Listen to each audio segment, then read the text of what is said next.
கொரிந்தியருக்கு பவுல் எழுதிய நிருபங்களை இந்த காலாண்டில் படிக்க இருக்கிறோம். அந்த நிருபங்களில் இயேசு எவ்வாறு வெளிப்படுகிறார் என்பதை நாம் பார்க்க போகிறோம். கொரிந்துவில் பவுலின் ஊழியம் எத்தகையதாக இருந்தது என்றும் அதில் இயேசுவுக்கு எப்படிப்பட்ட முக்கியத்துவம் இருந்தது என்பதையும் இந்த நாளிலே நாம் பார்க்க இருக்கிறோம். ஜெபம் பண்ணுவோம். எங்களுக்காக இயேசுவில் உண்மையை தந்த தேவனே, நாங்கள் தேவனுடைய சுவிசேஷத்தை உங்களுக்கு கொடுத்ததும் அல்லாமல் நீங்கள் எங்களுக்கு பிரியமானவர்களானபடியினாலே எங்கள் ஜீவனையும் உங்களுக்கு கொடுக்க மனதாயிருந்தோம் என்று தெசலோனிக்கேயருக்கு பவுல் சொன்னது போல நாங்களும் செய்யக்கூடியவர்களாக எங்களை மாற்றும். எங்களுடைய நோக்கங்கள் பரிசுத்தமடையட்டும். எங்களுடைய நோக்கங்கள் அன்புடையவைகளாக மாறட்டும். இந்த வேதாராய்ச்சி அப்படிப்பட்ட உதவியை எங்களுக்கு செய்தரல வேண்டுமாய் எங்கள் அருமைநாதர் இயேசு நாமத்தில் வேண்டுகிறோம், பரமபிதாவே, ஆமேன். இந்த படத்தில் இருப்பவர் ஈனோஸ் அடல்சன் என்பவர். ஹெய்ட்டியை சேர்ந்தவர். சிறுவயதிலே மந்திரவாதத்தின் மேல் ஆர்வம் ஏற்படுத்தினால அது பற்றிய புத்தகங்களை படித்து ஒரு மந்திரவாதி ஆனார். வேதாகமும் அவரிடத்தில் இருந்தது, மந்திரவாத புத்தகங்களும் அவரிடத்தில் இருந்தன. அவர் திருமணம் செய்தபோது அவர் ஒரு நல்ல கிறிஸ்தவ பெண்ணை திருமணம் செய்தார். அந்த மனைவி வற்புறுத்தியதுனால தொடர் கூட்டம் ஒன்றிற்கு அவர் செல்ல ஆரம்பித்தார். போதகரிடம் வந்து உட்கார்ந்து பேசுங்கள் என்று மனைவி அழைத்ததுனால போதகரிடத்தில் அவர் தன்னுடைய பிரச்சனைகளை சொன்னார். நான் மந்திரவாதத்தை நம்புகிறேன், அதனால் நான் கிறிஸ்தவனாக இருக்க முடியாது என்று விளக்கம் சொன்னார். போதகர் ஒன்றுமே வாதாடவில்லை. அதை குறித்து நாம் ஜெபிப்போம், தேவன் எப்படி நடத்துகிறாரோ அதன்படி நாம் செல்லுவோம் என்று சொல்லி ஜெபித்தார். அதற்கு பிறகு ஈனோஸுக்கு ஒரு சொப்பனம் வந்தது. சொப்பனத்தில் பிரகாசமான ஒருவர் காட்சியளித்தார். வேதாகமம் ஒன்றை ஈனோஸ் இடத்தில் கொடுத்தார். ஈனோஸ் உடனே வேதாகமம் என்னிடத்தில் இருக்கிறது என்று சொன்னார். இல்லை இல்லை, இதை வைத்துக்கொள். எதற்காக என்னிடத்தில் இதை தருகிறீர்கள் என்று கேட்டபோது, நீ என்னுடைய வேலையை செய்ய வேண்டும் என்று வந்தவர் சொன்னார். இந்த சொப்பனம் இரண்டாவது முறையும் வந்தது. என்ன செய்வது என்று யோசித்தார். மனைவியிடம் இதை பற்றி பேசினார். மூன்றாவதாக மறுபடியும் ஒரு கனவு வந்தது. அந்த கனவில் முன்பு வந்து அதே நபர் அவரிடத்தில் வந்து பேசும்போது இவர் அவரிடத்தில் கேட்டார், நான் சபையில் சேர வேண்டுமா, நான் என்ன செய்ய வேண்டும் என்று கேட்டபோது வந்தவர் சொன்னார், என்னுடைய சீஷனாக மாறு, என்னுடைய சீஷனாக மாறு. சபையில் சேருவது தான் முக்கியம் என்று பல சமயங்களில் நாம் நம்புகிறோம். ஆனால் சீஷனாக மாறுவது தான் முக்கியமானது என்பதை இந்த மனிதர் கண்ட சொப்பனம் தெளிவாக காட்டுகிறது. வேதாகமும் அப்படித்தான் சொல்கிறது. வேதாகமத்திலும் சீஷராகுவது தான் முக்கியமானது என்று தேவனை சொல்ல நாம் பார்க்கிறோம். அப்படியானால் ஞானஸ்நானம் எடுத்துவிட வேண்டியது தான் என்று தீர்மானித்தார். ஆனால் ஞானஸ்நானம் எடுப்பதற்கு இதுவரை மந்திரவாதம் செய்கிற சமயங்களிலெல்லாம் போட்டிருந்த உடைகள் தான் இருக்கின்றன. இந்த உடைகளோடு போய் நான் ஞானஸ்நானம் எடுக்கக்கூடாது என்று அவர் யோசித்தாராம். அது சரியா தவறா என்பது பிரச்சனை இல்லை. ஆண்டவரை ஜெபித்தார். ஆண்டவரே, இந்த உடையை உடுத்தி ஞானஸ்நானம் எடுப்பதற்கு நான் விரும்பவில்லை, எனக்கு புது உடை வேண்டும். ஆனால் இப்பொழுது என்னிடத்தில் பணம் இல்லை. புது உடை எனக்கு கிடைத்தால் நான் ஞானஸ்நானம் எடுத்து விடுகிறேன், எந்த தடையும் இல்லை என்று சொன்னாராம். சில சமயத்தில் விசுவாசத்தில் வளருவதற்கு தேவன் எது வேண்டுமானாலும் செய்வதற்கு ஆயத்தமாகத்தான் இருக்கிறார். இன்னும் 3 நாட்கள் இருக்கின்றன. இவரிடத்தில் கடன் வாங்கியிருந்த ஒருவர் பணத்தை திருப்பி கொடுத்தார். அவரிடத்திலிருந்து பணம் திரும்ப வரும் என்று இவர் நினைக்கவே இல்லை. அவர் பணத்தை திருப்பி கொடுத்தார். ஒரு வருடத்திற்கு குடும்பத்திற்கு தேவையான செலவு எவ்வளவோ அவ்வளவு பணம் அது. சந்தோஷமாக பெற்றுக்கொண்ட அவர் மனைவிடத்தில் சொல்லிவிட்டு புது உடையை வாங்கி வந்தார், ஞானஸ்நானம் பெற்றார். இப்பொழுது ஆண்டவருக்காக ஊழியம் செய்து வருகிறார். தேவனிடத்தில் ஒரு அனுபவம் நமக்கு இருந்தால்தான் நாம் செய்கிற ஊழியம் வித்தியாசமானதாக இருக்கும். இதை ஒரு வேலையாக அல்ல, அழைப்பாக நாம் செய்ய வேண்டும். தேவன் இப்படிப்பட்ட அழைப்பை இன்றைக்கும் மக்களுக்கு கொடுக்கிறார் என்பதற்கு இந்த ஈனோஸ் அடெல்சன் ஒரு உதாரணமாக இருக்கிறார். அப்படிப்பட்ட அழைப்பை பெற்ற ஒரு மனிதனை குறித்து தான் நாம் இன்றைக்கு பார்க்க போகிறோம். தன்னை பற்றி சொல்லும்போது தேவனுடைய சித்தத்தினாலே இயேசு கிறிஸ்துவின் அப்போஸ்தலனாகும்படி அழைக்கப்பட்டவன் என்று சொல்கிறார். ஆம், அவர் வேறு யாரும் இல்லை, பவுல் அப்போஸ்தலன் தான். பழைய ஏற்பாட்டில் இந்த அப்போஸ்தலன் என்கிற வார்த்தை கிரேக்க வேதாகமத்தில் வருகிறது. செப்டுவஜின்ட் என்று அழைக்கப்படுகிற கிரேக்க வேதாகமத்தில் ஒரு இடத்துல இந்த வார்த்தை வருகிறது. எந்த சூழ்நிலையில் என்பதை நாம் பார்ப்போம். சாலமோனுக்கு பிறகு தேசம் வடதேசம் தென் தேசம் என்று இரண்டாக பிரிந்து விடுகிறது. தென் தேசத்தை சாலமோனுடைய மகன் ஆட்சி செய்கிறான். வடதேசத்தை யெரொபெயாம் என்னும் அரசன் ஆட்சி செய்கிறான். தேவன் அவனை அரசனாக்கிய போதிலும் அவன் தேவனை விட்டு விலகிச் செல்கிறான். அவனுக்கு அபியா என்று ஒரு மகன் இருந்தான். அவன் மரணப்படுக்கையில் இருந்தான். அந்த குடும்பத்தில் அவன்தான் நல்லவன் என்று வேதாகமம் சொல்கிறது. ஆனால் அவன் மரணப்படுக்கையில் இருக்கிறான். ஒன்றை நாம் கவனிக்க வேண்டும். சில சமயங்களில் ஒருவர் வியாதிப்பட்டு கஷ்டப்பட்டார் என்றால் அவர் மோசமானவர் என்று நாம் சொல்ல வேண்டிய அவசியம் இல்லை. ஒரு மோசமான குடும்பத்தில் ஒரு நல்லவர் கூட அந்த நிலைக்கு வரலாம். அபியாவுக்கு என்ன ஆகும் என்று அறிந்து கொள்வதற்கு யெரொபெயாம் ஆசைப்பட்டார். இன்னும் தன்னுடைய மனைவிடத்தில் அகியா என்று ஒரு தீர்க்கதரிசி இருக்கிறான், அவனிடத்தில் போய் கேட்டு வா என்று அவளை அனுப்புகிறார். அவள் வேஷம் மாறி வேறு வேஷம் போட்டு அகியாவை சந்திக்க வருகிறாள். அகியாவுக்கு சரியாக கண் தெரியாது, மங்கலான பார்வையுடையவர். ஆனாலும் அவள் வருவதற்கு முன்னராகவே ஆண்டவர் அகியாவிடத்தில் பேசிவிடுகிறார். யெரொபெயாமின் மனைவி வேஷம் மாறி வருகிறாள். அவளுக்கு இனி என்ன சொல்ல வேண்டும் என்பதை ஆண்டவர் தீர்க்கதரிசனத்தில் சொல்லிவிடுகிறார். அவ்வாறு யெரொபெயாமின் மனைவி வீட்டுக்குள் நுழைந்து வரும்போது யெரொபெயாமின் மனைவியே வா என்று அகியா சொல்லுகிறார். அது மாத்திரமல்ல, உனக்கு ஒரு செய்தி சொல்வதற்கு நான் அனுப்பப்பட்டிருக்கிறேன் என்று சொல்லுகிறார். அந்த அனுப்பப்பட்டிருக்கிறேன் என்கிற இடத்தில்தான் அப்போஸ்தலாஸ் என்கிற வார்த்தை வருகிறது. அப்போஸ்தலாஸ் என்கிற கிரேக்க வார்த்தையை தான் அப்போஸ்தலன் என்று மொழிபெயர்த்திருக்கிறோம்.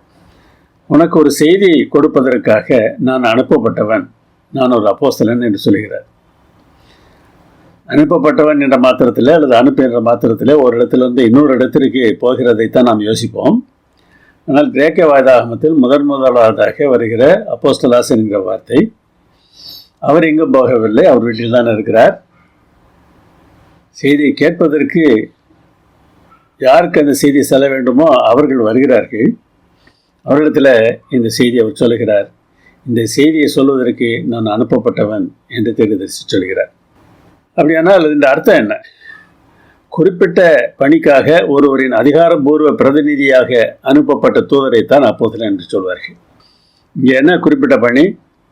அபியாவுக்கு என்ன ஆக போகிறது என்று சொல்ல வேண்டும். அதை யாருக்கு சொல்ல வேண்டும்? யெரொபெயாமுடைய குடும்பத்திற்கு சொல்ல வேண்டும். அதற்கு அதிகாரபூர்வ தூதனாக பிரதிநிதியாக தேவன் ஒருவரை அனுப்புகிறார். அவரை அப்போஸ்தலன் என்கிற வார்த்தை சுட்டி காட்டுகிறது. அனுப்பினவர் தன்னுடைய செய்தியை அல்ல, அனுப்பினவரின் செய்தியை அறிவிக்க வேண்டும். அனுப்பினவரின் பிரதிநிதியாக ஒரு வேலை செய்வதனால அவர் அனுப்பியவரின் அதிகாரத்தோடு செயல்படுகிறவர். அனுப்பியவர் என்ன பணியை கொடுத்தாரோ அந்த பணியை அவர் நிறைவேற்ற வேண்டும். பவுல் தன்னை அப்போஸ்தலர் என்று அழைக்கும் போது ஒரு குறிப்பிட்ட வேலைக்காக தேவன் என்னை அனுப்பியிருக்கிறார், ஒரு செய்தி எனக்கு தந்திருக்கிறார், அதை நான் இந்த உலகத்திற்கு சொல்ல வேண்டும் என்பதனால தன்னை பற்றி சொல்லும்போது அப்போஸ்தலன் என்று தன்னை அழைத்துக் கொள்கிறார். 12 சீஷர்களை அப்போஸ்தலர் என்று பெயரிட்டதாக வேதாகமம் சொல்கிறது. இவர்களை தவிர கர்த்தருடைய சகோதரனாகிய யாக்கோபு, அன்ட்ரோனிக்கு, யோனியா, தீத்து, சில்வான் எனப்படுகிற சீலா, தீமோத்தேயு, எப்பாப்ரோதித்து போன்றவர்கள் அப்போஸ்தலர் என்று அழைக்கப்பட்டிருக்கிறார்கள். 2 கொரிந்தியர் 8:23 எங்கள் சகோதரர் என்று சொல்கிறார். அவர்களையும் அப்போஸ்தலர் என்றுதான் அதுக்கு முன்னராக குறிப்பிடுகிறார். அது ஏன்? இயேசுவை கூட அப்போஸ்தலர் என்ற வார்த்தை சுட்டி காட்டுகிறது. பிதா ஒரு குறிப்பிட்ட பணியை இயேசுவை கொடுத்து அனுப்பினார். அதை செய்வதற்கு அவர் வந்தார். அதனால் அவரையும் அப்போஸ்தலர் என்று வேதாகமம் அழைக்கிறது. சவுல் என்கிற ஒரு மனிதன் இயேசுவின் சீடர்களை எல்லாம் கொலை செய்ய வேண்டும் என்ற நோக்கத்தோடு கூட எருசலேமிலிருந்து தமஸ்குவுக்கு செல்கிறான். அங்கே இருக்கக்கூடிய சீசர்களை பிடித்து வர வேண்டும் என்று பிரதான ஆசாரியரிடத்தில் கட்டளை பெற்று கடிதங்கள் வாங்கி கொண்டு புறப்படுகிறான். போகிற வழியில் திடீரென்று ஒரு பிரகாசமான வெளிச்சம் வருகிறது. அவன் கீழே விழுகிறான். சவுலே சவுலே, நீ என்னை ஏன் துன்பப்படுத்துகிறாய் என்கிற சத்தம் கேட்கிறது. அந்த சத்தமே இவர் சாதாரணமான ஒரு மனிதர் இல்லை என்பதை சவுலுக்கு உணர்த்துகிறது. ஆண்டவரே, நீர் யார் என்று கேட்கிறார். நீ துன்பப்படுத்துகிற இயேசு நானே, முள்ளில் உதைக்கிறது உனக்கு கடினமாம் என்று வந்தவர் சொல்கிறார். இதை கேட்ட மாத்திரத்தில் அவன் நடுங்கி திகைத்து, ஆண்டவரே, நான் என்ன செய்ய சித்தமாயிருக்கிறீர் என்று கேட்டதாக வேதாகம் சொல்கிறது. முள்ளில் உதைக்கிறது கடினமாம் என்கிற வார்த்தை பேசுகிறவர் யார், அவருக்கு தன்மேல் இருக்கிற அதிகாரம் என்ன என்பதை காட்டுகிறது. புதிதாக பழக்கப்படுகிற காளை மாடு ஏற்கனவே பழகி இருக்கிற காளை மாடோடு கூட நுகத்தில் பூட்டப்பட்டு செல்லும்போது இந்த புதிய மாடு ஒழுங்காக வண்டியை இழுக்காது, அவ்வப்போது உதைக்கும். அது உதைக்கிற சமயத்திலெல்லாம் அதனுடைய கால் ஒரு ஆணியின் மேலே படும். அந்த ஆணி உழவனின் கையில் இருக்கக்கூடிய தாற்றுக்கோலிலே இருக்கும். ஆணி பட்ட மாத்திரத்தில் அந்த மாட்டுக்கு வலிக்கும். சில தடவைகள் இவ்வாறு உதைக்கும். வலிக்கிறது என்று தெரிந்த மாத்திரத்தில் இனி உதைக்கக்கூடாது, இவன் எஜமான், இவன் சொல்படி நாம் நடந்து கொண்டே போக வேண்டும் என்று நடக்க ஆரம்பித்து விடும். முள்ளில் உதைக்கிறது என்பது அதைத்தான் காட்டுகிறது. நான் முள்ளில் உதைத்து கொண்டிருக்கிறேன் என்பதை புரிந்து கொள்கிறார். அந்த முள் ஏற்கனவே ஸ்தேவானை கொலை செய்கிற சமயத்தில் இவரை குத்தி இருக்க வேண்டும் என்று தெரிகிறது. இப்போது ஆண்டவரே, நான் என்ன செய்ய வேண்டும் என்று கேட்கிறார். ஏனென்றால் அப்பொழுது ஸ்தேவான் சொன்னார் அல்லவா, இயேசு பரலோகத்தில் பிதாவின் வலது பார்சத்தில் நிற்கிறதை நான் பார்த்தேன் என்று சொன்னார் அல்லவா. தான் செய்கிறது எப்படிப்பட்டது என்பதை அவர் உணர்ந்திருக்க வேண்டும். நான் என்ன செய்ய வேண்டும் என்று கேட்ட மாத்திரத்தில், நீ போ, பிரஜாதிகளுக்கு என்னுடைய நாமத்தை அறிவிப்பதற்காக நான் உன்னை தெரிந்து கொண்டேன் என்று சொல்கிறார். ராஜாக்களுக்கு சொல்ல வேண்டும், ஏன் இஸ்ரவேல் புத்திரருக்கும் சொல்ல வேண்டும்.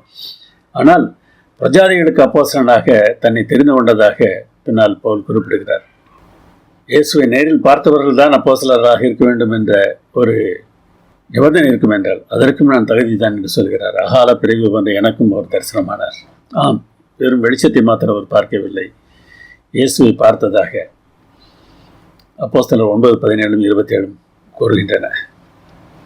தேவனே நேரில் அழைத்திருக்கிறார். அவர் எவ்வளவு பெருமை பெற்றிருக்கலாம். அவரை பாருங்கள், நான் அப்போஸ்தலர் எல்லாரையும் சிறியவன். தேவனுடைய சபையை துன்பப்படுத்தினதுனாலே என்னை அப்போஸ்தலன் என்று சொல்வதற்கு கூட எனக்கு தகுதி இல்லை. நான் இருப்பது தேவ கிருபையினாலே இருக்கிறேன். நான் அதிகம் பிரயாசப்பட்டேன் என்பது உண்மைதான். ஆனால் நான் அல்ல, என்னுடைய இருக்கிற தேவ கிருபை அப்படி செய்தது. எந்த அளவுக்கு இயேசுவின் பெயரில் இவருக்கு பற்று இருந்திருக்கிறது, எப்படிப்பட்ட தாழ்மை உடையவராக இருந்திருக்கிறார் என்பதை பாருங்கள். அது நமக்கு மிகவும் மிகவும் முக்கியமான ஒன்றாக இருக்கிறது. இது யாருடைய திட்டம்? அவர் சொல்லுகிறார், இது மனுஷன் கொடுத்த திட்டம் இல்லை, பிதாவகை தேவன் என்னை அனுப்பியிருக்கிறார். அதனால்தான் தேவனுடைய சித்தப்படி என்று சொல்லுகிறார். நான் என் தாயின் வயிற்றில் இருந்தது முதல் என்னை பிரித்து எடுத்து தம்முடைய கிருபையினாலே அழைத்த தேவன் என்று சொல்லுகிறார். என் தாயின் வயிற்றில் இருக்கும்போதே தேவன் என்னை தெரிந்து கொண்டார். இந்த ஊழியத்தை நான் செய்ய வேண்டும் என்று என்னை அழைத்திருக்கிறார் என்று சொல்கிறார். இதை கேட்ட உடனே ஒருவேளை சிலர் நினைக்கலாம், சவுலை அப்படி தெரிந்தெடுத்தார், சவுல் ஊழியம் செய்தார், என்னையும் தெரிந்தெடுத்தால் நானும் ஊழியம் செய்வேன் என்று நினைக்கலாம். அப்படியெல்லாம் இல்லை. எல்லோருக்குமே ஆண்டவர் வேலை வைத்து தான் இருக்கிறார். ஆனால் யார் யார் எப்படிப்பட்ட திறமையுடையவர்களாக இருக்கிறார்களோ அதற்கேற்றபடி வேலை கொடுக்கிறார் என்றுதான் வேதாம் சொல்கிறது. மத்திய 25:15 இயேசு சொன்ன ஒரு ஓமையிலே சொல்கிறார், அவன் அவனுடைய திறமைக்கு தக்கதாக ஒருவனிடத்தில் 5 தாலந்தும், ஒருவனிடத்தில் 2 தாலந்தும், ஒருவனிடத்தில் 1 தாலந்தும் கொடுத்தார் என்று சொல்கிறது. 1 தாலந்தை பெற்றவனை விட 2 தாலந்து பெற்றவனுக்கு திறமைகள் அதிகமாக இருந்தன. 2 தாலந்து பெற்றவனை விட 5 தாலந்து பெற்றவனுக்கு அதிக திறமை இருந்தது. அவனுடைய திறமைக்கு தக்கதாக ஆண்டவர் இதை செய்தார். இந்த திறமை 2 விதங்களில் நமக்கு கிடைக்கலாம். ஒன்று பெற்றதாக இருக்கலாம், பெற்றோரிடமிருந்து நாம் பெற்றதாக இருக்கலாம், அல்லது கற்றதாக இருக்கலாம். நாம் பெறுகிறோமோ அல்லது கற்கிறோமோ, திறமைகளை நாம் வளர்த்தால், வளர்க்கக்கூடிய தன்மையுடையவர்களாக நாம் இருந்தால் நம்மை பெரிய ஊழியத்திற்கு பயன்படுத்துவதற்கு அவர் ஆயத்தமாக இருக்கிறார். இன்றைக்கு நான் எப்படி இருக்கிறேன் என்று அவர் பார்ப்பதில்லை. இனிமேல் நான் என்ன ஆவேன் என்பதை பார்த்து தான் ஆண்டவர் தெரிந்தெடுத்து அவர்களை வைத்து ஊழியம் செய்கிறார். பவுல் தேவனுடைய சித்தத்தினால் தெரிந்து கொள்ளப்பட்டவர் என்பது போல நீங்களும் கூட தேவனுடைய சித்தத்தினாலே தெரிந்து கொள்ளப்பட்டவர்கள் தான். ஆனால் எதற்கு தேவன் தெரிந்தெடுத்திருக்கிறார் என்பதை நீங்கள் கண்டுபிடித்து அதை செய்தால் உங்களுடைய வாழ்க்கை சந்தோஷமானதாக இருக்கும். அறிவு சார்ந்த பயிற்சி அவருக்கு இருந்தது. கமாலியரிடம் அவர் கற்றார். வேதாகமத்தை பற்றி அறிவு இருந்தது. பேதுருவே புரிவதற்கு சற்று கடினமான காரியங்களை எல்லாம் பவுல் பேசியிருக்கிறார் என்று சொல்லுகிறார். யூதர்களோடும் புறஜாதியாரோடும் பழகக்கூடிய திறன் இருந்தது, தைரியம் இருந்தது, விடாமுயற்சி இருந்தது. தவறாக செயல்பட்ட சமயத்தில் கூட தீவிரமாக செயல்பட்டார். ஒரு வசனம் சொல்கிறது, இந்த வசனத்தை நீங்கள் மனதில் வைத்துக் கொள்ள வேண்டும். தேவன் எவர்களை முன் அறிந்தாரோ அவர்களை முன்குறித்திருக்கிறார். சுயேட்சையாக தேவன் முன்குறிப்பது இல்லை. நாம் எப்படி மாறுவோம் என்பதை முன்னறிந்து, எப்படிப்பட்ட தீர்மானங்களை நாம் செய்வோம் என்பதை முன்னறிந்து தேவன் நம்மை முன்குறிக்கிறார் என்று வேதாகம் சொல்கிறது. பவுல் அவ்வளோ பெரிய ஊழியக்காரனாக இருந்ததுக்கு காரணம் எப்பொழுதும் இயேசுவின் நினைவுதான். அவருடைய பிரசங்கத்தின் மையம் மாத்திரமல்ல, அவருடைய வாழ்க்கையின் மையமும் இயேசுதான். இயேசுவின் மரணத்தை அவர் தன்னுடைய சரீரத்தில் சுமந்து கொண்டு அலைந்தார். கொரிந்தியர் 1 நிருபத்தில் 9 வசனங்களில் 9 முறை இயேசுவை பற்றி மீண்டும் மீண்டும் பேசுகிறார். அவ்வளவு இயேசுவை நேசித்தார். இயேசுவை நேசிக்காமல், இயேசுவை நினைக்காமல், இயேசுவை பேசாமல் அவரால் இருக்க முடியவில்லை. நாமும் அப்படிப்பட்டவர்களாக மாற வேண்டும் என்பதற்கே அவர் இயேசுவை பகிர்ந்து கொள்ள ஆசைப்பட்டார். எல்லோரும் ரட்சிக்கப்பட வேண்டும் என்பது தேவனுடைய திட்டம் என்று வேதம் சொல்கிறது. எல்லோரும் மனம் திரும்ப வேண்டும் என்று தேவன் விரும்புகிறார் என்று வேதம் சொல்கிறது. எல்லோரும் பரிசுத்த வாழ்க்கை வாழ வேண்டும் என்பது தேவனுடைய சித்தம் என்று வேதாகமம் சொல்கிறது. நற்கிரிகளை செய்வதற்காக தேவன் அவற்றை ஆயத்தம் பண்ணி இருக்கிறார் என்று வேதாகம் சொல்கிறது. திரையை பார்த்து சம்பந்தமான வசனங்களை எல்லாம் நீங்கள் வேதாகமத்திலே திருப்பி பாருங்கள். உங்களுக்கும் தேவனுடைய திட்டம் இருக்கிறது. அதை அறிந்து செயல்பட்டால் எவ்வளவு நன்றாக இருக்கும்.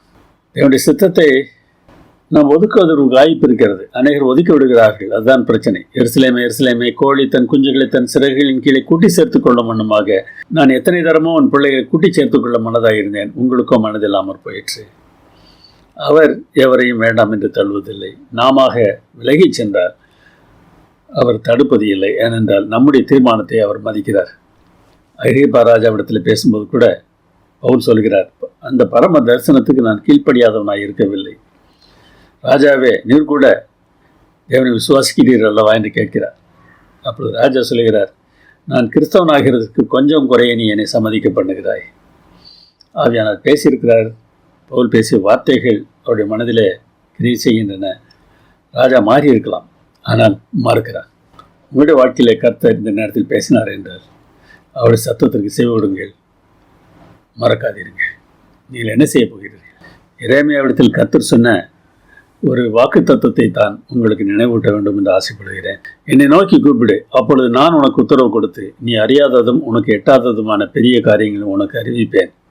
எரேமியா 33:3 கேட்டு பாருங்கள், நிச்சயமாக கிடைக்கும். கொரிந்துவுக்கு அவர் வருவதற்கு முன்னராக அத்தேனே பட்டணத்துக்கு சென்றிருந்தார். அந்தியோகியாவிலிருந்து தான் அவருடைய ஊழிய பயணங்கள் ஆரம்பிக்கும். 3 ஊழிய பயணங்களை பவுல் செய்ததாக வேதாகமம் காட்டுகிறது.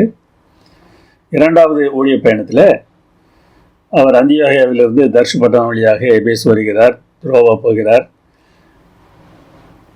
ஆசியா மைனர் பகுதியிலே ஊழியம் செய்ய வேண்டும் என்று அவர் ஆசைப்பட்டார். ஆனால் தேவன் தடுத்து ஒரு சொப்பனத்தை கொடுக்கிறார். மக்கதோனிய தேசத்தைச் சேர்ந்தவன் தன்னை அழைப்பதாக பார்த்து துரோவாவிலிருந்து கப்பலில் ஏறி நேப்போலி என்கிற இடத்துக்கு சென்று அங்கேருந்து பிலிப்பி பட்டணத்திற்கு செல்கிறார்.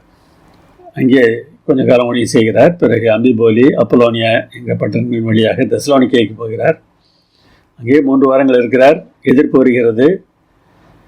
பெரோயா போகிறார், அங்கேயும் எதிர்ப்பு வருகிறது. அத்தேனே போகிறார். அத்தேனையில் ஊழியம் செய்துவிட்டு தான் கொரிந்து பட்டணத்திற்கு அவர் போகிறார். அத்தேனே ஊழியத்தை பற்றி ஒரு சில வார்த்தைகளை பார்ப்போம். அத்தேனையில் இருந்தபோது ஜெபாலயத்தில் யூதரோடும் பக்தியுள்ளவர்களோடும் சந்தை வெளியில் எதிர்ப்பட்டவர்களோடும் தினந்தோறும் சம்பாஷை பண்ணினதாக சொல்லப்பட்டிருக்கிறது. யூதர்கள் என்றால் விருத்த சேதனம் பண்ணப்பட்டவர்கள், பக்தியுள்ளவர்கள் என்றால் விருத்த சேதனம் பண்ணவில்லை ஆனால் யூத மார்க்கத்தை நம்புகிறவர்கள். சந்தை வெளியில் எதிர்பட்டவர்கள் என்றால் மற்றவர்கள் எல்லாரோடும் அவர் பேசுகிறார். ஏதோ புதுசாக அவன் பேசுகிறான், என்ன சொல்கிறான்னு கேட்போம் அப்படின்னு மார்ஸ் மேடைக்கு இவரை அழைத்ததாக வேதாகமம் சொல்கிறது. நீ சொல்லுகிற புதிதான உபதேசம் என்னதென்று நாங்கள் கேட்க விரும்புகிறோம். நூதனமான காரியங்களை எங்கள் காதுகள் கேட்க பண்ணுகிறாய். அவைகளின் கருத்து என்ன என்று நாங்கள் அறிய ஆசைப்படுகிறோம். இதை கேட்ட உடனே பவுலுடைய திறமைகள் எல்லாம் வெளிப்படுகின்றன. இவர்களை தொடத்தக்கதாக பேச வேண்டும் என்று பலவிதமான கருத்துக்களை அவர் இங்கே சொல்கிறார். இந்த ஊராரை பற்றி ஒரு வார்த்தை வேதாகம் சொல்கிறது. அங்கே தங்குகிற அந்நியர்கள் கூட நவமான காரியங்களை சொல்லுகிறதிலும் கேட்கிறதிலுமே ஒழிய வேறொன்றிலும் பொழுதுபோக்குகிறது இல்லை. இன்றைக்கும் கூட அநேக கிறிஸ்தவர்கள் அப்படி தான் இருக்கிறாங்க. புதுசாக கேட்கணும். ஏதாவது ஒரு புதுசாக பொய்ய சொன்னால் கூட நீங்கள் நல்லா பிரசங்கம் பண்ணார் அப்படின்னு நம்ம நினச்சிடறோம். அவர்கள் மனதிற்கு ஏற்ற பிரகாரமாக மார்ஸ் மேடையில் பவுல் பேசுகிறார். நான் ஊருக்கு சுற்றி பார்த்தேன். ஒரு இடத்துல ஒரு கோயிலை பார்த்தேன். நிறையா கோயில் கட்டியிருக்கிறீங்க. ஒரு இடத்துல அறியப்படாத தேவனுக்குன்னு கோயில் கட்டியிருக்கிறீங்க. அந்த அறியப்படாத தேவனை பற்றி தான் நான் பேச இருந்திருக்கிறேன். அவர் சிருஷ்டிகர். அவருக்கு நீங்கள் எதுவும் கொடுக்க வேண்டிய அவசியம் இல்லை. எல்லாவற்றையும் படித்தவர் அவர். நீங்கள் அவரை தேட வேண்டும். தேவன் ஒரு சிலை இல்லை, நீங்கள் மனம் திரும்ப வேண்டும் என்று சொல்கிறார். ஒரு நியாயாதிபதியை நியமித்திருக்கிறார். அதற்கான ஆதாரம் அவர் உயிர்த்தெழுந்ததிலே இருக்கிறது என்றெல்லாம் மிக திறமையாக பேசுகிறார். வேதம் சொல்கிறது,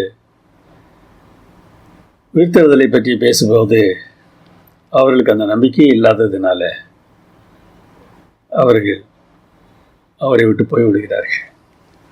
அப்படியானால் இன்றைக்கு எல்லா மனிதர்களுக்கும் இருக்கக்கூடிய ஒரே ஒரு பிரச்சனை பாவ பிரச்சனை தான். இனத்தில் பாவம் இல்லை என்று சொல்கிறவர்கள் கூட பாவ பிரச்சனையினாலே அவதிப்பட்டு கொண்டுதான் இருக்கிறார்கள். என்ன பேச வேண்டியது அவருடைய மூளையை மாற்றுவதற்காக அல்ல, பேச வேண்டியது அவருடைய பாவத்தன்மையை உணர்த்துவதற்காக இருக்க வேண்டும். ஆனால் அத்தனை பட்டணத்தில் அவர் எதிர்பார்த்த அளவிற்கு மக்கள் செவி கொடுக்கவில்லை என்பதை புரிந்து கொண்ட பவுல் கொரிந்துவுக்கு செல்லும்போது என்ன மனதினிலையிலே சென்றார் என்பதை நாம் 1 கொரிந்தியரிலே வாசிக்கிறோம். இயேசு கிறிஸ்துவை சிலுவையில் அறியப்பட்ட அவரையே என்று வேறொன்றையும் உங்களுக்குள்ளே அறியாதற்கு தீர்மானித்திருந்தேன். வரும்போது இந்த தீர்மானத்தோடு தான் வந்தேன். அத்தேனையில் உபத்திரம் இல்லை, ஆனால் யாரும் ஏற்றுக்கொள்வதற்கு ஆயத்தமாக இல்லை. ஏனென்றால் அவர்களுக்கு தர்க்கம் பிடித்தது. தர்க்கத்திலே நான் அவர்களை வென்றுவிடலாம், ஆனால் அவர்கள் சம்மதிப்பதற்கு ஆயத்தமாக இல்லை. இன்றைக்கும் கூட பல சமயங்களில் தர்க்கம்தான் பெரியது என்று நாம் நினைக்கிறோம். சிலுவையை பற்றிய உபதேசம் ரட்சிக்கப்படுகிறவர்களுக்கு தேவபலன் என்றும் அவர் குறிப்பிடுகிறார். இயேசுவை சிலுவையை பேசுகிறவர்களாக நாம் மாற வேண்டும். சிலுவையில் தேவனுடைய அன்பு எப்படிப்பட்டது என்று வெளிப்படுகிறது. சிலுவையை பார்த்து தான் பரலோக தூதர்கள் தேவனோடு ஒப்புரவானார்கள் என்று வேதாகமம் சொல்கிறது. அப்படி என்றால் சிலுவையில் நடந்த நிகழ்ச்சி எவ்வளவு முக்கியமானது என்பதை நாம் முதலில் புரிந்து கொள்ள வேண்டும். இப்படிப்பட்ட ஒரு மனநிலையில்தான் அவர் கொரிந்துவுக்கு வருகிறார். கொரிந்துவில் ஆக்கில்லா பிரிஸ்கில்லா என்கிற ஒரு தம்பதியை பார்க்கிறார். அவர்கள் கூடாரம் பண்ணுகிறவர்கள், கூடாரம் பண்ணுகிற தொழிலாளிகள். இவருக்கும் அந்த தொழில் தெரியும். எனவே அவரோடு தங்கி அந்த வேலையை செய்து கொண்டு வந்ததாக வேதாகம் சொல்கிறது. 6 நாட்களும் கூடாரம் பண்ணுகிற தொழிலை இந்த தம்பதிகளோடு சேர்ந்து அவர் செய்தார். தன்னுடைய உணவுக்கு தேவையானதை அவரே வேலை செய்து சம்பாதித்து கொண்டார். இந்த ஊரை பற்றி சில வார்த்தைகள் சொல்ல வேண்டும். கொரிந்து என்பது ஒரு நிலச்சந்தியின் மேல் அமைந்திருந்த ஒரு பட்டணம். நிலச்சந்தி என்றால் 2 பக்கம் கடல் இருக்கும், 2 பக்கம் நிலம் இருக்கும். அந்த 2 பக்க நிலங்களையும் ஒரு குறுகிய அகலமுள்ள ஒரு நிலப்பரப்பு இணைத்திருக்கும். அப்படிப்பட்ட நிலப்பரப்பை நிலச்சந்தி என்று சொல்வார்கள். அந்த நிலச்சந்தியின் மேல்தான் கொரிந்து பட்டணம் அமைந்திருந்தது. நீங்கள் படத்தை பார்த்தால் தெரியும். 1 என்பது கொரிந்து வளைகுடா, 2 என்பது சரானிக் வளைகுடா. அந்த 2 பகுதி கடல்களும் இந்த நிலச்சந்தியினாலே பிரிக்கப்பட்டிருந்தன. கொரிந்துவுக்கு கிழக்கு பகுதியில் கெங்கிரேயா எனும் துறைமுகம் இருந்தது. மேற்கு பகுதியில் லெகேயான் எனும் துறைமுகம் இருந்தது. வியாபாரத்துக்காக வருகிற கப்பல்கள் இந்த தீபகற்பத்தை சுற்றி தான் போக வேண்டும். பெலப்பனீஸ் தீபகற்பம் படத்தை பார்த்தால் உங்களுக்கு தெரியும். அதை சுற்றி தான் அவர்கள் செல்ல வேண்டும். அதில் மலியா முனை என்று ஒரு இடம் இருக்கிறது. அந்த இடப்பகுதியை கடப்பது என்பது மிகவும் கஷ்டமானது. பெரும் காற்றுகள் அதிகமாக வீசும், அநேக கப்பல்கள் மூழ்கிவிடும். எனவே அந்த பகுதியில் பயணம் செய்வதற்கு மாலுமிகள் பயப்படுவார்கள். எனவே கிழக்கே இருந்து மேற்கே செல்கிறவர்கள் கெங்கிராய துறைமுகத்தில் கப்பலை நிறுத்துவார்கள். லெஹேயான் துறைமுகத்தில் இன்னொரு கப்பல் இருக்கும். இந்த பொருட்கள் எல்லாம் அந்த கப்பலில் கொண்டு போய் ஏற்றுவார்கள். அந்த சமயத்தில் கொஞ்ச காலம் இந்த மாலுமிகள் அந்த ஊரில் தங்கியிருப்பார்கள். இப்படி பல நாடுகளையும் சேர்ந்த மாலுமிகள் வந்து சங்கமிக்கிற ஒரு இடமாக இந்த கொரிந்து இருந்தது. இது கிமு 146 ரோமரால் இந்த பட்டணம் அழிக்கப்பட்டது. பிறகு கிமு 44 ஜூலியஸ் சீசர் மறுபடியும் இதை கட்டுகிறார். ரோம குடியிருப்பாக அதை கட்டுகிறார். அப்பொழுது அங்கே வந்து குடியேறக்கூடியவர்களுக்கு நிலம் கொடுத்து வீடு கட்டுவதற்கு நிலம், பயிர் செய்வதற்கு நிலம் எல்லாம் ரோம அரசு கொடுத்தது. எனவே பல பகுதிகளிலும் இருந்து மக்கள் வந்து அங்கே குடியேறினார்கள். கொஞ்ச காலத்தில் அத்தேனே நகரை விட எல்லாவற்றிலும் சிறந்து விளங்கக்கூடிய ஒரு நகரமாக இது மாறியது. இந்த மக்கள் பல இடங்களிலும் இருந்து வந்தவர்கள் என்பதனால பலவிதமான கடவுள்களை அவர்கள் வணங்கினார்கள். அவரவர் முன்பு தங்களுடைய நாட்டில் எந்த கடவுள்களை வணங்கினார்களோ அந்த கடவுள்களை இங்கேயும் வந்து வணங்கினார்கள். செராபிஸ், ஐசிஸ் போன்ற எகிப்திய கடவுள்களை வணங்கினார்கள். அப்பல்லோ, அத்தேனா, அப்ரோடைட் போன்ற கிரேக்க கடவுள்களை வணங்கினார்கள். இந்த அப்ரோடைட் ஆலயங்களில் ஏராளமான தேவதாசிகள் இருந்தார்கள். அது மட்டுமல்ல, சரக்கு மாற்ற சமயத்தில் பல நாடுகளிலும் இருந்து வந்த மாலுமிகள் கொஞ்ச காலம் அந்த ஊரில் தங்குவதனால வேசித்தனமும் பெருகியிருந்தது. இந்த பின்னணி உணர்ந்து கொண்டால்தான் வேசித்தனத்தையும் விக்கிரக ஆராதனையையும் ஏன் பவுல் கண்டித்து சபைக்கு எழுத வேண்டியிருந்தது என்பதை நாம் புரிந்து கொள்ளலாம். சுற்றிலும் வேசித்தனமும் விக்கிரக ஆராதனையும் பெருகி இருந்ததுனால இந்த மக்களுடைய மனம் மரத்து போயிருந்தது. அதை தவறாக பார்க்காமல் ஒத்துப்போகக்கூடிய மனப்பான்மை வளர்ந்திருந்தது. கொரிந்துவுக்கு வந்த பிறகு ஓய்வு நாள் தோறும் அவர் ஜெபாலயத்தில் பிரசங்கம் பண்ணினாராம், யூதருக்கும் கிரேக்கருக்கும். இந்த கிரேக்கரை தான் முன்பு பக்தியுள்ளவர்கள் என்று நாம் பார்த்தோம். விருத்தசேனம் இன்னமும் செய்யவில்லை, ஆனால் யூத மார்க்கத்தை நம்பினவர்கள். இந்த ஜெபாலயத்தில் இயேசுவே கிறிஸ்து என்று பவுல் திருஷ்டாந்தப்படுத்தியதாக வேதாகம் சொல்கிறது. அப்படின்னு என்ன அர்த்தம்? இயேசு கிறிஸ்து நம்ம சொல்லி கேள்விப்பட்டிருக்கிறோம். இயேசுவே கிறிஸ்துனா என்ன அர்த்தம்? இயேசு என்பது அவருக்கு பெற்றோர் வைத்த பெயர். கிறிஸ்து என்பது அவருடைய பட்ட பெயர். கிறிஸ்து என்றால் அபிஷேகம் பண்ணப்பட்டவர் என்று அர்த்தம். கிரேக்க மொழியிலே கிறிஸ்டாஸ், எபிரேய மொழியில் மெசையா. இயேசுவே மேசியா என்று பிரசங்கம் பண்ணினார். யூதர்கள் மேசியாவை எதிர்பார்த்திருந்தார்கள். அவர்கள் நினைத்தார்கள் மேசியா வரும்போது தங்களை ரோமருடைய பிடியிலிருந்து அவர் விடுதலை செய்வார் என்று நினைத்தார்கள். அவர்தான் இவர் என்று ஆதாரங்களோடு கூட பவுல் பேசினார். இயேசு ஒரு மனிதனாக வந்து நமக்காக பல பாடுகளை பட்டு நமக்காக கல்வாரியில் மரித்து இப்பொழுது நம்முடைய ராஜாவாக பரலோகத்தில் அமர்ந்திருக்கிறார். அவருடைய கையிலிருந்து செங்கோல் புறப்பட்டு செல்வதாக சங்கீதம் 110 சொல்கிறது. வாசித்து பாருங்கள். நம்முடைய ராஜா நமக்காக மரித்தவர். எவ்வளோ நல்லவர் சொல்லுவோமா? தேவன் நல்லவர். எல்லா காலங்களிலும் எல்லா சூழ்நிலைகளிலும் என்ன நேரிட்டாலும் தேவன் நல்லவர். நான் அதற்கு சாட்சி. இங்கேயும் யூதர்களை எதிர்க்க ஆரம்பித்தார்கள். உடனே நான் இனி பிரஜாதரத்திற்கு போகிறேன் என்று சொல்லிவிட்டு அங்கே இருந்து புறப்படுகிறார். யுஸ்து என்கிற ஒரு கிரேக்கன் அந்த பகுதியில் குடியிருக்கிறார். அவனுடைய வீடு ஜெபாலயத்திற்கு பக்கத்தில் இருந்தது. அங்கே செல்கிறார். ஆண்டு சொன்னாலவா, எருசலேமும் யூதேயாவிலும் சமாரியாவிலும் உலகெங்கிலும் சாட்சிகளாக இருப்பீர்கள் என்று. அதை இங்கே பவுல் செயல்படுத்துவதை பார்க்க முடிகிறது.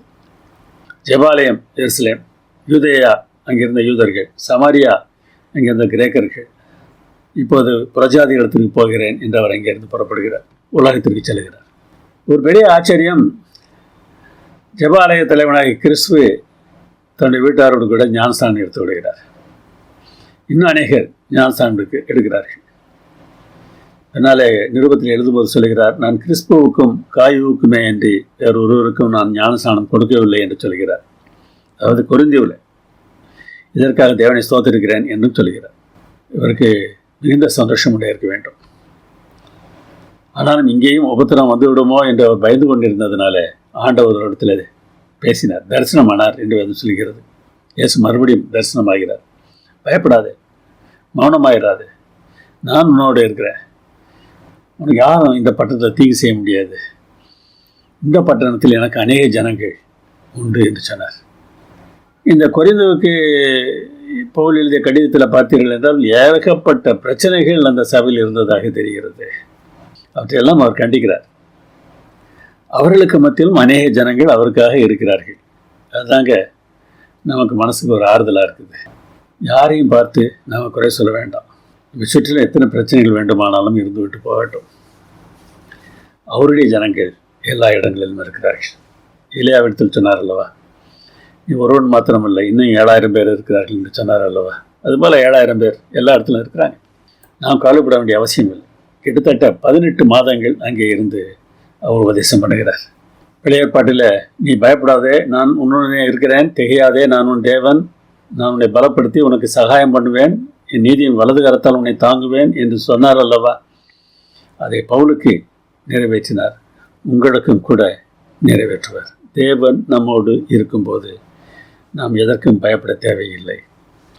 அவர் என்ன சொல்ல சொல்லுகிறாரோ, யாரிடத்தில் சொல்ல சொல்லுகிறாரோ அதை நாம் சொல்லலாம். நமக்கு 2 நிருபங்கள் கிடைத்திருக்கின்றன. அதன் முதலாவது நிருபத்தை கிபி 55 இரண்டாவது நிருபத்தை கிபி 56 அவர் எழுதியிருக்க வேண்டும் என்று தெரிகிறது.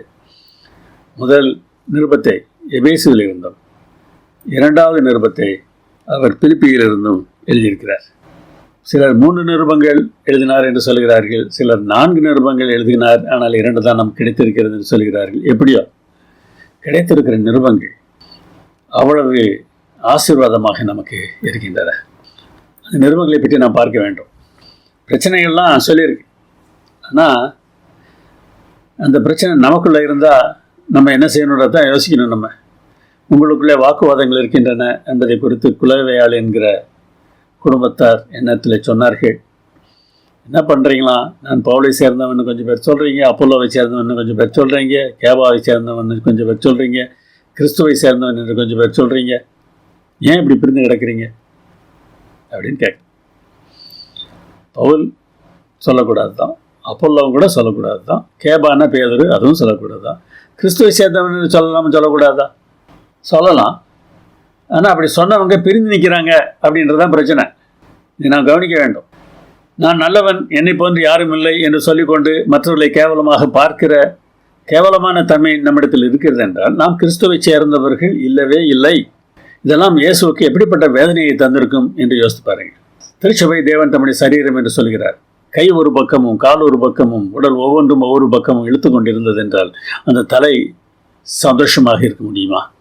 நம்மளை யார் பெரியவன் என்கிற போராட்டம் நடக்கும் போதெல்லாம் இந்த இயேசுவை நாம் அடித்து கொண்டிருக்கிறோம் என்பதை நாம் புரிந்து கொள்ளக்கூடாதா? அது புரிந்து கொண்டால் இந்த பாவத்தை நாம் செய்யாமல் இருப்போம் அல்லவா?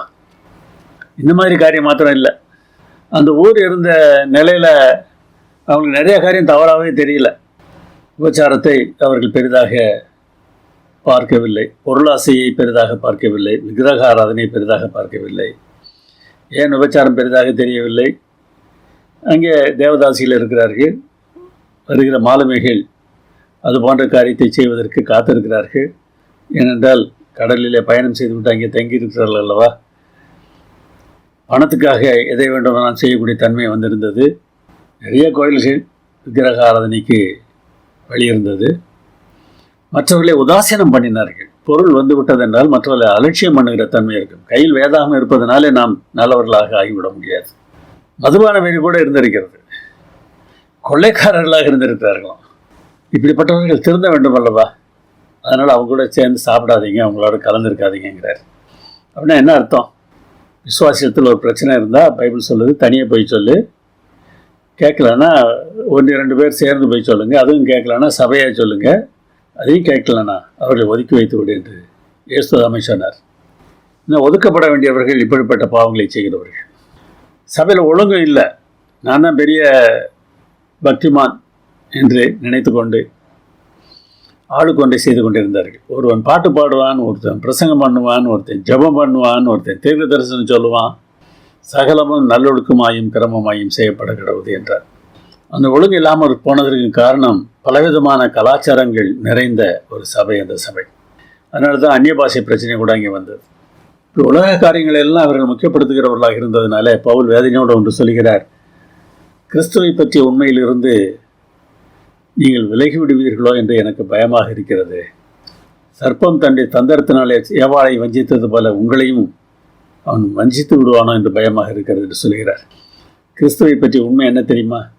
அவர் கிறிஸ்து என்கிற பெயரை யோசித்து தான் இந்த இடத்துல பயன்படுத்துகிறார். அநேக சமயங்களில் இந்த ஆண்டவரை நாம் இயேசுவாக பார்க்க ஆயத்தமாக இருக்கிறோம், கிறிஸ்துவாக பார்ப்பதற்கு ஆயத்தமாக இருப்பதில்லை. என்னிடக்கும் என்ன வித்தியாசம் என்று கேட்கிறீர்களா? இயேசு பாவங்களை மன்னிக்கிறவர், கிறிஸ்து ராஜாவாக இருக்கிறவர். பாவங்களை மன்னிக்கிற இவர் ராஜாவாகவும் இருக்கிறார்.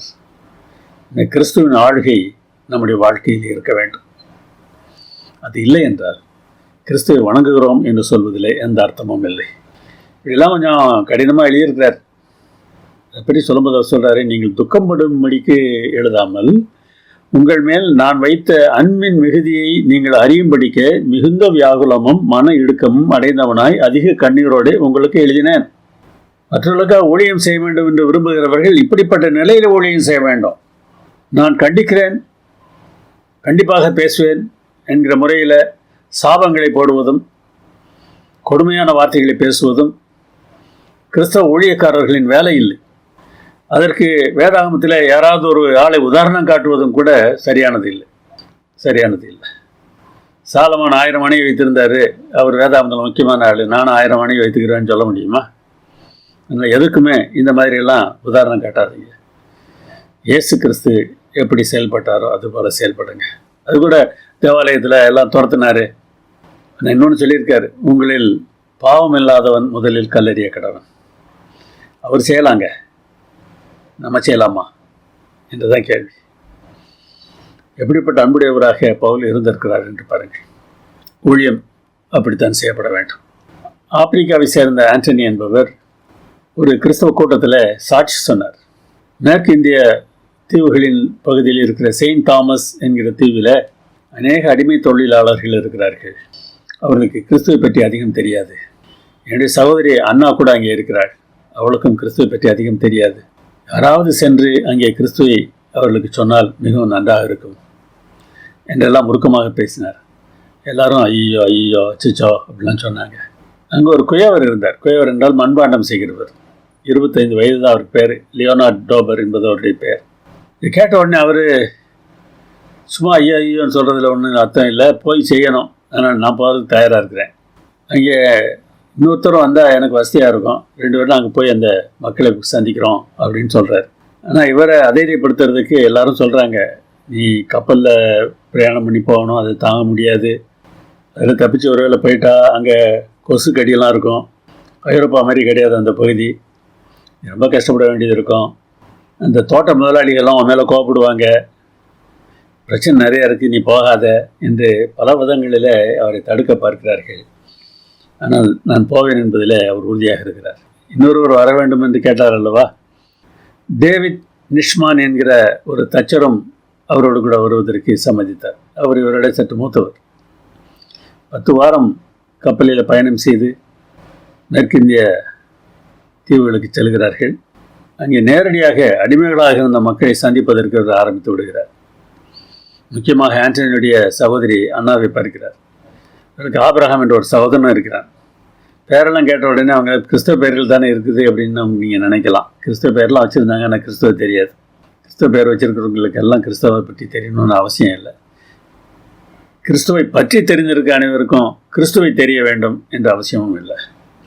தன்னுடைய வாழ்க்கையை அந்த மக்களுக்காக அர்ப்பணித்தார். மலேரியா காய்ச்சலினால் கஷ்டப்பட்ட நோயாளிகளுக்கு சென்று உதவினார். அவர் மண்பானை செய்கிற ஒரு தொழிலாளி. தன்னுடைய வாழ்வாதாரத்திற்காக களிமண்ணை அவர் வடிவமைத்தார். ஆனால் அன்பால் நிறைந்த ஒரு பாத்திரமாக தன்னுடைய வாழ்க்கையை வடிவமைப்பதற்கு தேவனுக்கு அவர் அனுமதி கொடுத்தார். அவருடைய வாழ்க்கை மாறியது.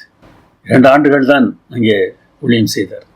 அதற்கு பிறகு இவருடைய முன்னுதாரணத்தை பார்த்து இன்னும் அநேகர் அங்கே சென்று ஊழியம் செய்வதற்கு ஆயத்தமானார்கள். மொரேவியன் சபை என்று கேள்விப்பட்டிருப்பீர்கள். அந்த மொரேவியன் மிஷனரிகளின் முதல் முன்னோடி இவர்தான். 18ஆம் நூற்றாண்டில் இவர் மேற்கிந்திய தீவுகளுக்கு சென்றார்.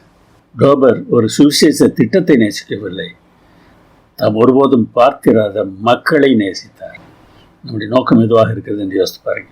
மக்களை நேசிக்கிற ஊழியமாக இருந்தால் நாம் செய்கிற ஊழியம் வித்தியாசமானதாக இருக்கும். அதற்கு பதிலாக திட்டங்களை நேசிக்கிற மக்களாக நாம் இருந்தோம் என்றால் நம்முடைய வாழ்க்கை கிறிஸ்துவை போன்ற ஒரு வாழ்க்கையாக இருக்க வாய்ப்பு இல்லை. கிறிஸ்துவின் அன்பை நாம் வெளிப்படுத்துவோமா? எங்கள் நல்ல பிதாவே, எங்களை ஒப்படைக்கிறோம். இயேசு கிறிஸ்து எதற்காக இந்த பூமிக்கு வந்தாரோ அதே நோக்கத்தோடு கூட உலகத்திற்குள் நாங்கள் செல்வதற்கு எங்களுக்கு உதவி செய்ய வேண்டுமாய் எங்கள் அருமைநாதர் இயேசு நாமத்தில் வேண்டுகிறோம் பரமபிதாவே. ஆமென்.